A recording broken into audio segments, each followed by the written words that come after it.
उत्तर प्रदेश में होने वाले विधानसभा चुनाव सर पर हैं और ऐसे में सभी दल अपनी अपनी जोर आजमाइश में लग रहे हैं।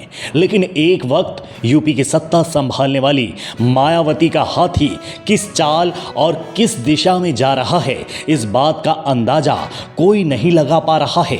अगले साल होने वाले विधानसभा चुनाव के लिए सभी राजनीतिक पार्टियां अपना अपना गणित लगाकर जोड़ भाग करने में जुटी हैं, तो वहीं अब लग रहा है कि बहुजन समाजवादी पार्टी का हाथी भी चाल तेज करने जा रहा है। माना जा रहा है कि अखिलेश यादव के साथ साथ मायावती के लिए भी ये चुनाव अग्नि परीक्षा है और इस अग्नि परीक्षा को पास करने की तैयारियों को लेकर मायावती ने अब लखनऊ में डेरा जमा लिया है। माना जा रहा है कि 2022 के सियासी संग्राम में विजय पताका फहराने के लिए कास्ट फॉर्मूला तैयार किया जा रहा है और इसी के आधार पर बसपा अपने प्रत्याशी मैदान में उतारेगी। मायावती ने इस बार के चुनावों के लिए अलग रणनीति बनाई है। इस बार सपा ने यूपी विधानसभा चुनाव के लिए जिला कोऑर्डिनेटरों के बदले मुख्य सेक्टर प्रभारी बनाए हैं।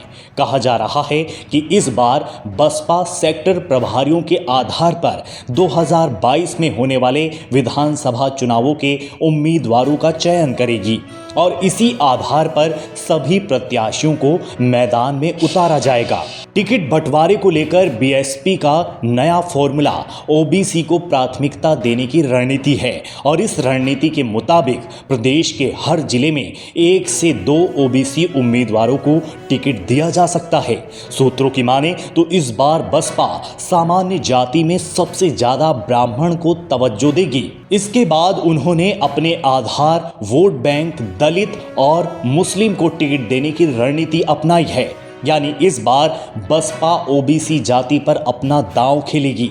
दरअसल यूपी में ओबीसी मतदाताओं की संख्या करीब 50% से भी ज़्यादा है। ऐसे में मायावती का ये तीर निशाने पर लगा तो पासा उन्हीं के पक्ष में जा सकता है।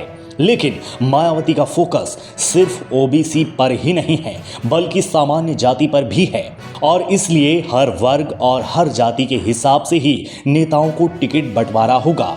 माना जा रहा है कि ब्राह्मण वोटर इस बार बीजेपी से नाराज दिखाई दे रहा है और इसका फायदा मायावती उठाना चाहती हैं। दरअसल 2007 में मायावती ने ऐसी ही रणनीति अपनाई थी जिसके बाद माया की बम्पर जीत भी हुई। लेकिन मायावती क्या वो करिश्मा दोबारा कर पाती हैं, ये देखने वाली बात होगी।